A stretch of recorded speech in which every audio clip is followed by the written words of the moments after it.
tayo nagkatipon sa tahanan ng ating kapatid na Pilita upang ating ipagpatuloy ang ating pag-aaral, ang ating pagsusuri patungkol sa pananampalatayang ito sa Espiritu Santo at katotohanan sa pangalan ni Amang Iskopkus. Ang sabi, mga minamahal na kapatid, sa aklat ng Juan, Kabanatang 4, talatang 23 hanggang 24. Subalit dumarating na ang panahon at ngayon na nga na ang mga tunay na sumasamba sa Ama ay sasamba sa Kanya sa Espiritu at sa katotohanan, sapagkat ganyan ang uri ng pagsambang ninanais ng Ama. Ang Diyos ay Espiritu, at ang mga sumasamba sa Kanya ay dapat siyang sambahin sa Espiritu at sa katotohanan. Kaya po ngayon, mga minamahal na kapatid, ang pagsamba po natin sa Espiritu at sa katotohanan ay ang pagtanggap sa pangalan ng Espiritu Santo. At ang pangalan po ng Espiritu Santo ay Iskopkus, na siya namin pinapakilala sa inyo, lalo po sa mga baguhan. Iskopkus pong nagpapakilala ang ating Panginoong Hesus sa wakas ng panahong ito, upang siya'y sambahin na sa Espiritu at sa katotohanan. Paano po tayo sumamba sa ngalan ng Anak? Tinanggap po natin ang pangalan ni Jesus bilang ating Panginoon at tanging tagapagligtas. Ngayon naman, paano tayo sasamba sa Espiritu at katotohanan?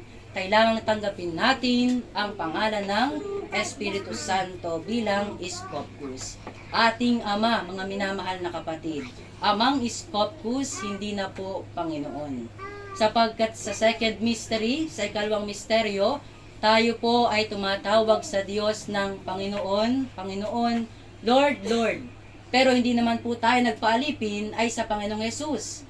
Sa halip tayo pong lahat ay naalipin ay sa minanang turo. Kaya ang naging bunga, alipin din tayo ng kasalanan.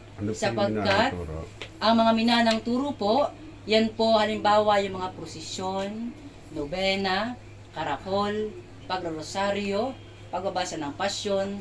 Lahat pong iyan na ating pinamulatan ay hindi po turo at aral ng Panginoong Hesukristo. Sapagkat wala po yan sa Biblia at hindi po sinabi ng Panginoong Hesus na gawin niyan. Ang nagturo lamang ng mga iyan ay ang mga Kastila, ang mga praile, mga paring Kastila na kasama ng mga Magellan na mga Espanyol sa pananakop sa ating bansa noong unang panahon. At ipinagbawal po nila ang Biblia. Kaya ang ating mga ninuno ay naloko ng mga praileng ito.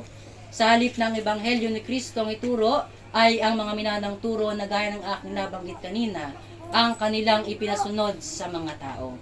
Kaya nang dumating ang Espiritu Santo sa ikalawang pagkakataon sa ating bansa noong February 1, 1966, kanyang winiwika, mga minamahal na kapatid, tayong lahat ay dinatnang mga patay.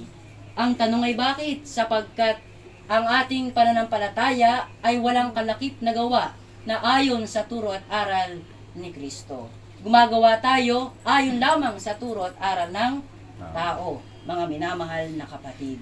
Kaya ang paningin ng Diyos, ang tingin ng Diyos sa atin ay mga patay. Ngayon pa lamang po tayo binubuhay ng Espiritu Santo sa pamamagitan ng kanyang pagtuturo at pagpapaalaala ng lahat ng aral at turo ng Panginoong Hesukristo. Sapagkat nakasulat po sa aklat ng Juan, Kabanatang 14, talatang 26. Ngunit ang patnubay, ang Espiritu Santo na isusugo ng Ama, sa pangalan ko ang siyang magtuturo sa inyo ng lahat ng bagay at magpapaalaala ng lahat ng sinabi ko sa inyo. Kaya dumating po ang Espiritu Santo ng Panginoong Hesus, nagpapakilala sa kanyang bagong pangalang Iskopkus, hindi upang mangaral ng ibang aral, kundi upang ipaalala ang turo at aral ni Kristo Jesus. Bakit kailangang ipaalala? Sapagkat hindi po natin natutunan. Hindi natin nalaman sapagkat ang ating natutunan ay mga minanang turo lamang. Katuruan ng tao, ng mga praile, mga minamahal na kapatid. At ang tawag po ng kasulatan sa mga minanang turo, katuruan ng tao ay kasinungalingan. Ganito po ang nakasulat sa Aklat ng Roma, Kabanatang 1, talatang 25. Tinalikdan nila ang katotohanan tungkol sa Diyos at pinalitan ng kasinungalingan. Mas sinamba at pinaglingkuran ang mga nilikha sa halip na ang lumikha na siyang dapat papurihan magpakailanman. At ganyan po ang nangyari sa ating pinamulatan, mga minamahal na kapatid. Mas binibihisan ang mga imahe ng Santo at Santa. Mas pinagpupugayan ang mga imahe ng Santo at Santa kaysa sa Panginoong Yesus. Kaya mas sinasamba na nila ang nilalang kaysa ang lumalang at walang iba kundi ang Panginoong Yesus, mga minamahal na kapatid. Kaya dito po, kaya Mang Scopus, isa lamang ang ating itinatanghal, isa lamang ang ating sinasamba, walang iba kundi ang Panginoong Yesus na nagpapakilala sa kanyang bagong pangalang Scopus. Ngayon, mga minamahal na kapatid, lalo po sa mga baguhang aking nakikita, marahil kayo po'y nagtataka bakit may Scopus. Nakasulat ba sa Biblia ang Scopus? Ang sagot po diyan, hindi po ipinasulat. Ngunit may tanong po ako bago ko po basahin ang patotoo sa Biblia. Sa inyo po, sister, meron po bang inilihim ang Diyos? Kayo po? Kung nakasalamin? Sa inyo pong palagay, meron pong inilihim ang Diyos? Wala. Kayo po, brother, na nakatindig? Wala. Kayo po? Wala. Ay, sasagot ay si Sister Pilita, may inilihim po ba ang Diyos? May inilihim po, mga minamahal na kapatid. At yun po ay nakasulat sa Aklat ng Pahayag, Kabanatang 10, talatang 1 hanggang 4. Ang anghel at ang maliit na kasulatan. Simulan na po natin sa talatang 3. Sumigaw siya, at ang kanyang tinig ay parang atungal ng leon. Tinugon siya ng dagundong ng 7 kulog. Isusulat ko sana ang aking nasaksihan nang matapos ang dagundong. Ngunit narinig ko mula sa langit ang isang tinig na nagsabi, ilihim mo ang sinabi ng 7 kulog. Huwag mo nang isulat. Kaya po, ang Scopus po, sadyang wala po yan sa Biblia. Sapagkat hindi pa panahon para ihayag at upang maingatan na ang pangalan ng Diyos na ito'y huwag makalakal ng tao. Kagaya po ng nangyari sa pangalan ng Panginoong Yesus, basbas sa patay, basbas sa bahay, kasal, binyag, sa ngalan ng Panginoon, kailangan may bayad. May pagdatangi pa, pag malaki ang bayad, ay espesyal, mga minamahal na kapatid. Ang Panginoon po, ang Panginoong Yesus, walang itinuro na tayo magtangi. Ang turo ng Panginoon, pantay-pantay ang lahat. Walang espesyal. Lahat pantay-pantay sa serbisyo. At ang sabi pa ng Panginoong Yesus, ang ipinamahaging walang bayad, ipamahagi nyo ring walang kabayaran.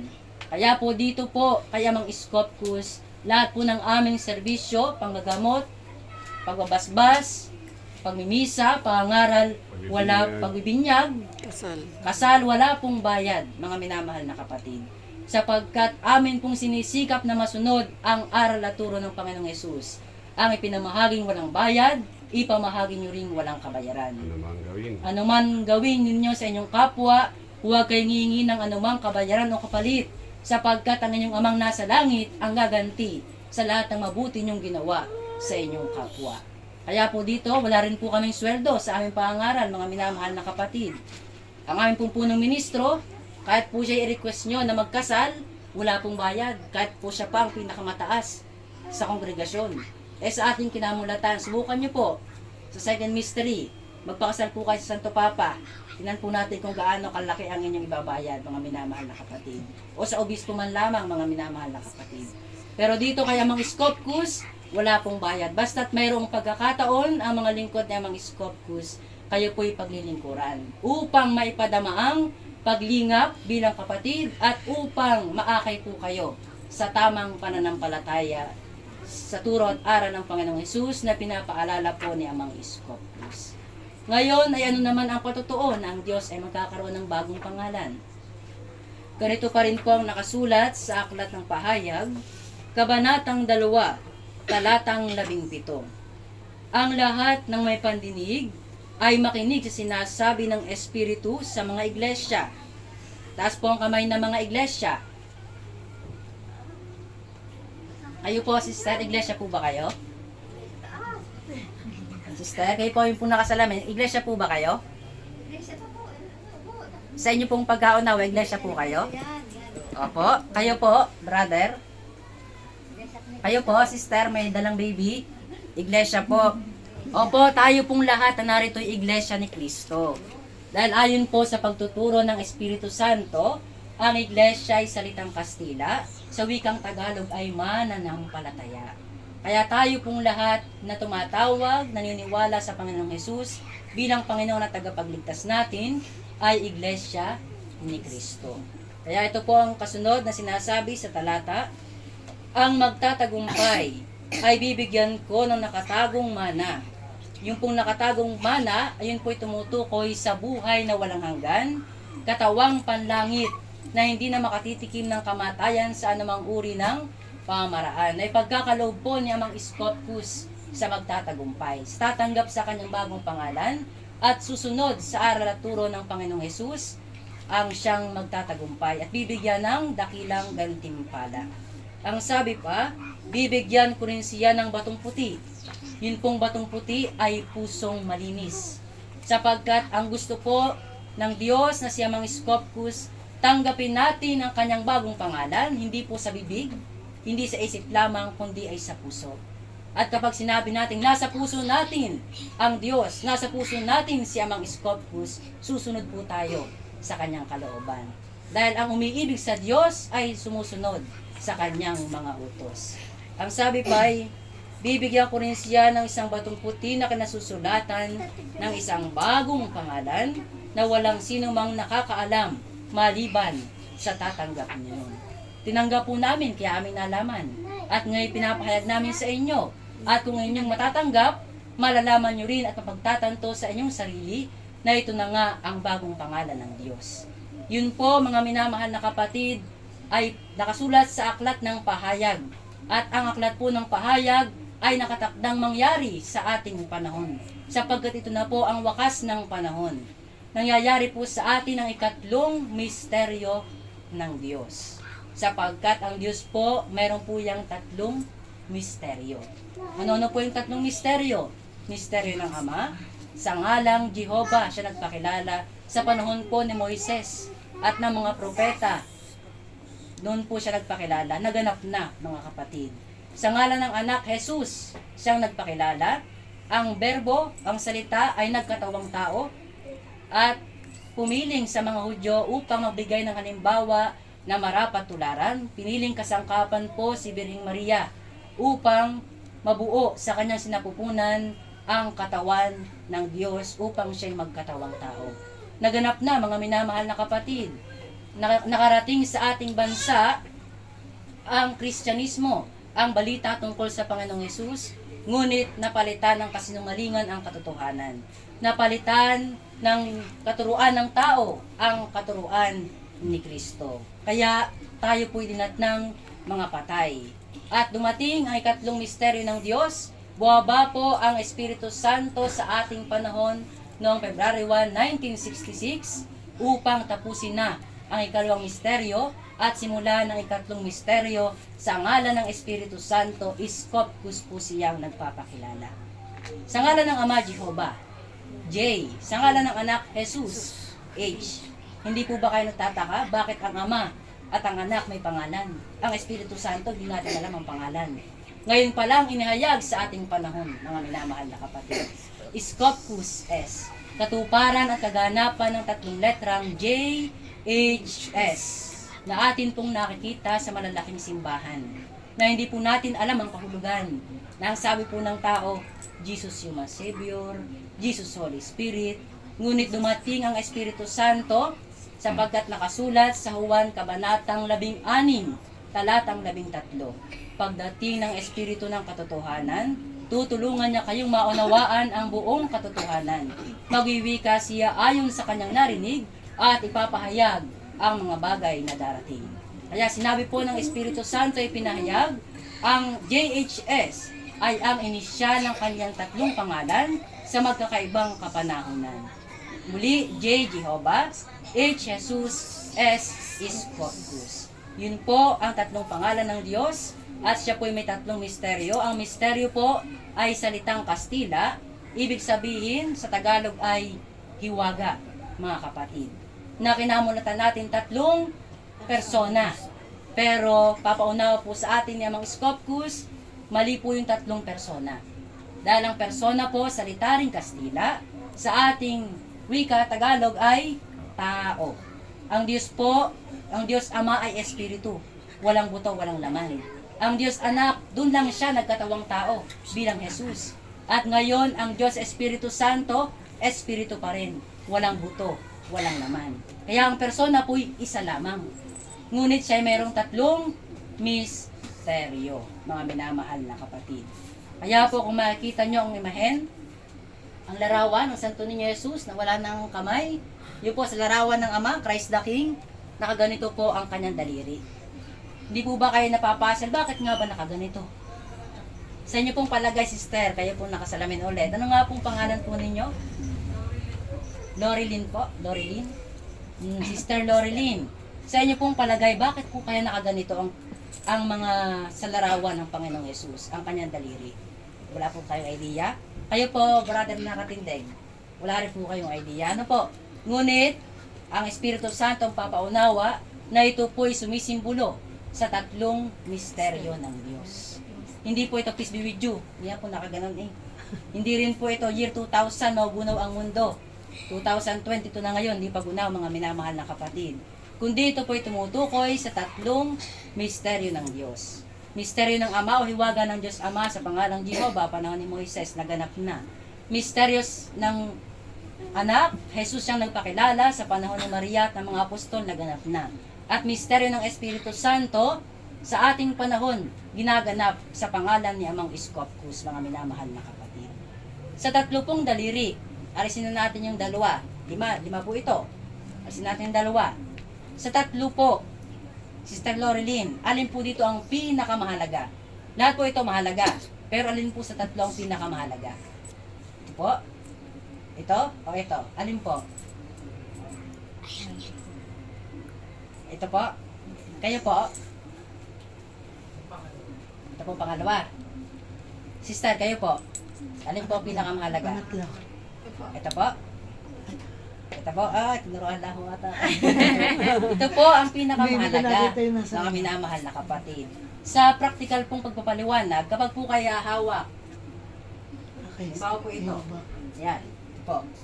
4 against 1. Pag po wala itong ating thumb, itong ating hinalaki, mahina po itong 4. Kaya po, sa spiritual, kung tinanggap natin si Jehovah sa ngalan ng anak sa balita, at kung tinanggap natin si Jesus bilang ating Panginoon sa balita, at hindi natin tinanggap si Amang Scopus na dumating, hukom na hahatol sa mga nabubuhay at nangamatay na tao, wala pong saysay yung ating pagtanggap kay Jehovah at sa Panginoong Jesus. Kaya po, kung hindi nyo man natanggap si Jehovah sa balita, at hindi nyo napaging ganap ang pananampalataya kay Jesus sa balita sa second mystery, at tinanggap nyo si Amang Scopus, dahil nyo pa rin tinanggap si Jehovah at si Jesus. Bakit? Sapagkat ang Ama at ang Anak ay iisa. Nakasulat sa Aklat ng Juan, Kabanatang 10, Talatang 30. Ako at ang Ama ay iisa, sabi po ng Panginoong Jesus. Ang tinutukoy pong anak ay yung pong katawang laman. At yung pong Ama ay yung espiritong sumakatawan, mga minamahal na kapatid. Kagaya po natin, tayo po may katawang naman. Pag po wala yung ating espiritu, hindi po ito makakagalaw. Patay po tayo, mga minamahal na kapatid. Kaya po sinabi ng Panginoong Yesus, wala akong ginagawa ng hindi sa kapamahalaan ng Ama. Sapagkat ang espiritu po ng Ama ay sumakatawan ng Panginoong Yesus. Kaya po sila ay iisa. Ngunit ang Panginoong Yesus po nagbigay ng halimbawa na marapat tularan. Kaya po siya ay tumawag ng Ama sa Amang nasa langit. Bagamat siya na rin yung Ama, sapagkat siya nagbigay ng halimbawa na marapat tularan. Nakasulat po sa 1 Pedro, Kabanatang 2, Talatang 21. Ang pagtitiis ng hirap ay bahagi ng pagkahirang sa inyo ng Diyos, sapagkat nang si Kristo ay magtiis para sa inyo, nag-iwan siya sa inyo ng isang halimbawa na dapat ninyong lubos na tularan. Kaya po, kung mapapaisip kayo, mapapakinggan yung ibang mga mangaral, Kung si Jesus at ang Ama ay isa, ba't siya tumawag pa ng Ama? Ay, naluloko na si Jesus. Ganyan po mga bulangguro, mga minamahal na kapatid. Ngunit, mahalaga po na unawaan ninyo ang katotohanan na nagbigay po ng halimbawang marapatularan ang Panginoong Jesus. Kaya po siya tumawag ng Ama. Kaya po ng kanyang sinabi, Ama, patawarin mo sila. Hindi nila alam ang kanilang ginagawa. Ama, sa mga kamay mo pinagtatagubilin ko ang aking espiritu. Nagbigay po ang Panginoon ng halimbawa na marapat tularan, na siyang dapat nga naman nating tularan. Ngunit tayo po, hinamunatan natin ang ating tinutularan ay ang mga maling katuruan. Hindi po ang katuruan ni Kristo. Kaya po, dumating ang Espiritu Santo na si Amang Scopus, kanya pong ibinuod ang lahat ng turo at aral ng Panginoong Hesus sa isang utos. Yun po ang manatiling maamo, mga minamahal na kapatid. Ang tanong, paano po manatiling maamo? Yun po, kaya inilahad po ni Amang Scopus ang batas panlinis. Alisin ang kapalaluan. Ano po ang kapalaluan? Sa inyo pong idea, Sister Loreline, ano po ang kapalaluan? Meron po ba idea? Kayo po? Kapalaluan? Sister Pilita, ano po ang kapalaluan? Kayabangan, kataasan. Kayabangan o mayabang nay sinungaling pa. Yun po ang kapalaluan, mga minamahal na kapatid. Yan po ang dinatnan sa atin ng mga Scopus, mga palalo ang tao. Kapag mataas ang tao, lalong-lalo na ang mga bulaang guro, mga palalo po iyan, mga minamahal na kapatid. Laging gusto'y debate at sila ang matanghal na magaling. Pero po, ang aral ng Panginoon, huwag makikipagtalo. Sapagkat si Jesus po, kailanman hindi po siya nakipagtalo. Sumagot lang po siya. At ang mga tao, ang mga kalaban ng Diyos, ay siya'y dinedebate na hindi na po siya sumagot.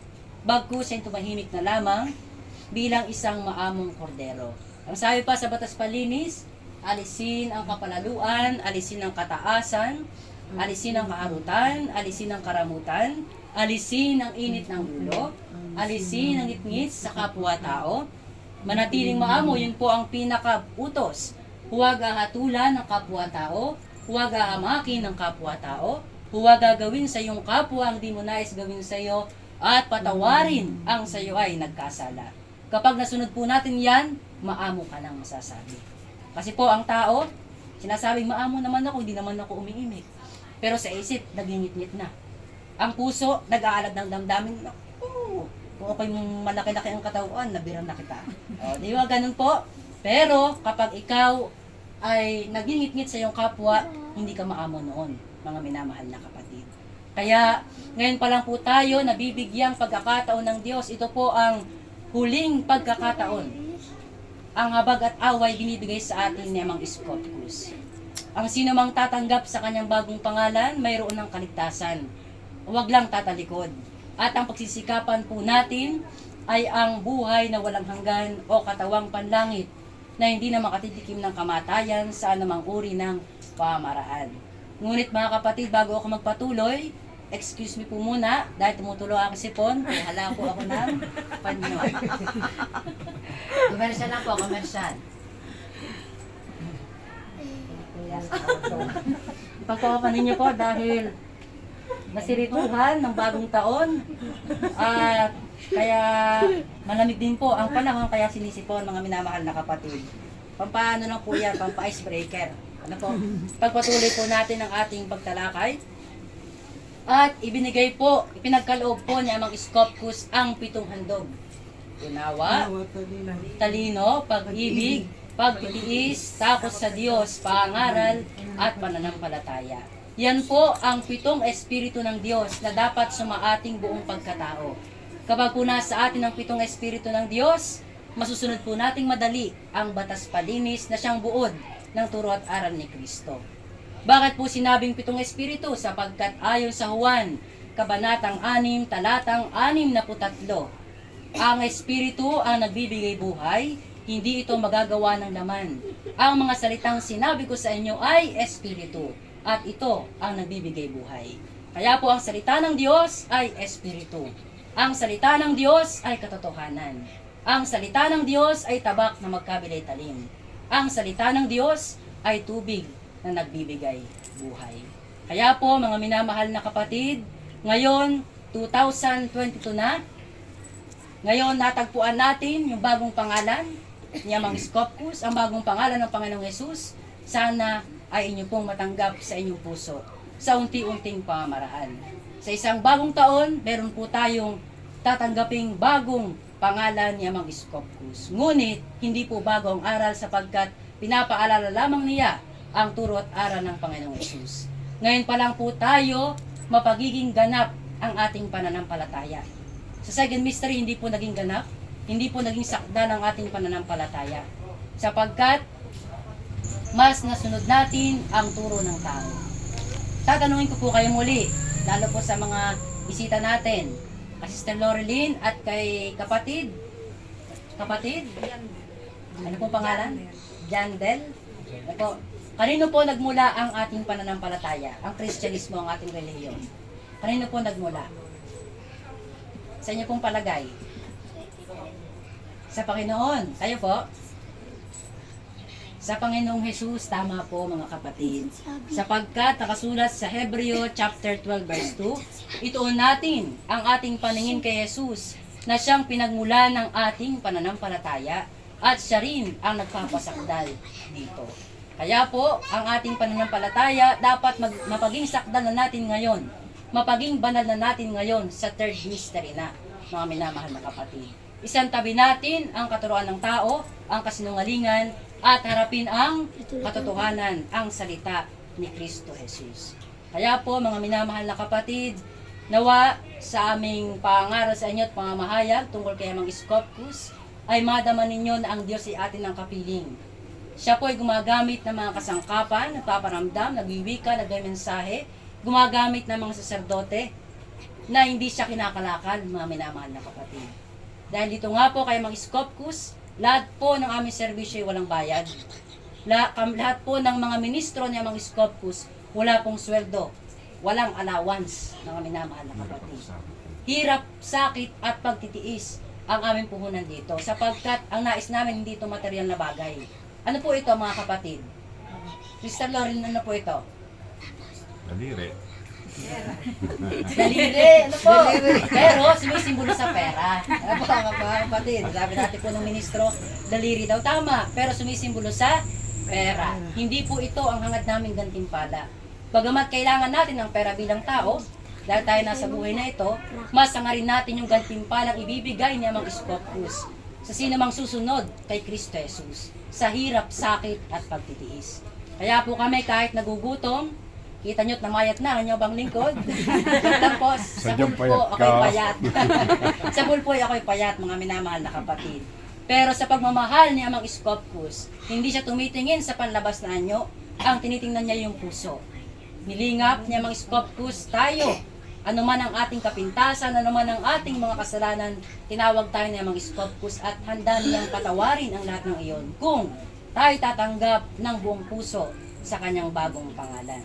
Kaya po mga kapatid, huwag niyo pong isipin na ang sektang ito ng Father Scopus New Catholic Temple ay kagaya lamang na ibang sekta na namemera, na nangihingi ng ikapu, na nagpuro love offering, na kinakalakal ang pangalan ng Panginoon. Dito po'y hindi. Lahat po ng aming serbisyo, ulitin ko, wala pong bayad. Ang aming punong ministro, kasama namin, wala pong bayad yan, mga minamahal na kapatid. Siya po ay 25 years old na magsimula kay Amang Scopus. Ngayon siya po may apo na. 66 na po siya ngayon, mga minamahal na kapatid. Siya po ay naglingkod kay Amang Scopus, walang bayad. Isipin nyo, napakatagal ng panahon. Pero may pajero na ngayon. Pero may pajero na ngayon sa ating punong ministro. Hindi dahil sa nanghingi ng bayad, hindi dahil sa ikapu, kundi dahil po sa nagiba ang Mother Sanctuary na kanya pong pinagpatayo. Sarili niya pong pera yon na kinita sa kanyang real estate. Sa halip na para sa sarili gamitin, yung milyon na yon, ay kanya pong pinagpagawa ng santuaryo para sa ating Diyos na si Amang Scopus. Kasi po, ang mga tao mapanghamak, hinahamak, yan ba ang simbahan nyo? Bahay? Diyan ka ba kakasal sa bahay? Diyan ka ba bibinyagan? Kaya nangarap po ang ating punong ministro, kagaya ni Haring David na nangarap para sa kanyang Diyos na ipagpagawa ng templo, gayon din po ang aming punong ministro. Nagpatayo po siya ng malaking santuaryo At yun po ay nakaka-proud dahil hindi po yun galing sa bayad o pagkalakal sa Panginoon. At giniba dahil po nahagip ng road widening, nakasaklang po kasi yun sa ilog malapit sa kalsada, at binayaran po o binigyan ng assistance ng pamahalaan ng Dasmariñas ang ating punong ministro, kaya ibinili naman po niya ng Pajero para po may sasakyan at makaikot po at makapag-mission ang ating punong ministro. Kasama po ang mga kapatid. Kaya po mga minamahal na kapatid, dito po kay Amang Scopcus ay tulong-tulungan. Wala pong bayad pero hindi po libre at hindi po pinagbabawal ang magtulungan. Dahil tayo po isang katawan ni Kristo, si Kristo ang ulo, dapat ang bawat bahagi ay nagtutulungan para umunlad po ang ating pananampalataya at maipalaganap ng buong liwanag ang kanyang mabuting balita. Pwede pong tumanggap pero bawal maningil, mga minamahal na kapatid. Ang aral ng Panginoon, magbigay kayo ng ayon sa pasya ng inyong puso, mga minamahal na kapatid. Kaya po dito, walang ikapu, walang bayad, lahat ng serbisyo, lahat ay libre. At ang ating puhunan, hindi lang po kami, maging kayo man natatanggap sa kanyang bagong pangalan, hirap, sakit at pagtitiis. Dito po hindi gaya ng ibang sekta, na kapag umanib ka, bibigyan ka ng isang sakong bigas. Na kapag umanib ka, ay bibigyan ka ng mga delata. Hindi po ganun dito. Sapagkat sadya pong tayo pararaanin ng Diyos sa apoy ng pagsubok. Susubukin tayo sa hirap at sakit, kasalatan sa material na bagay, at maging sa mga problema sa suliranin dumarating sa ating buhay. Yan po ay bahagi ng pagkahirang sa atin ng Diyos. Si Jesus po ba nagtiis? Sister Laurelie, nagtiis po ba si Jesus? Nagtiis po ba? Yes. Walang nakahihigit sa Panginoon. Kaya tayo man na mga bunsong kapatid ni Jesus, kailangang magtiis upang kamtin natin yung buhay na walang hanggan, katawang panlangit na ipinangako ni Amang Scopcus sa bawat isang magtatagumpay. Kaya yun lamang po sa araw na ito, at nawa makita-kita pa po ulit tayo, huwag po kayong madadala sa pakikinig.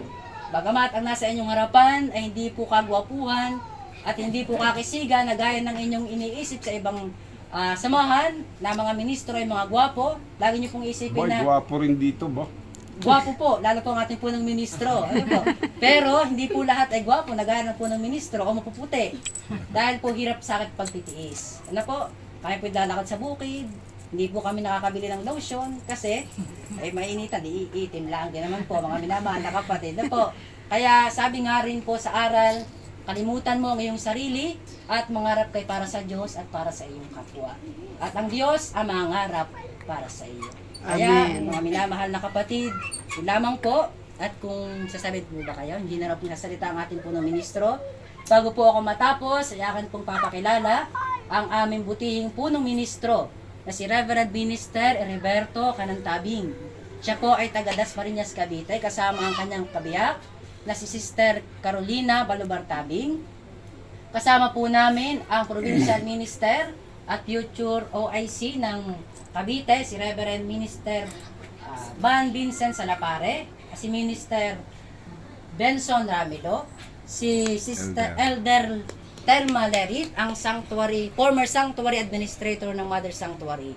Lahat po kami mga lingkod ng mga Scopcus, wala hong bayad, wala pong sweldo. Ang hinihintay po namin yung kaloob ni Amang Scopcus. Yun lamang po mga kapatid, at awitin natin ang mga panghiwakas na awitin.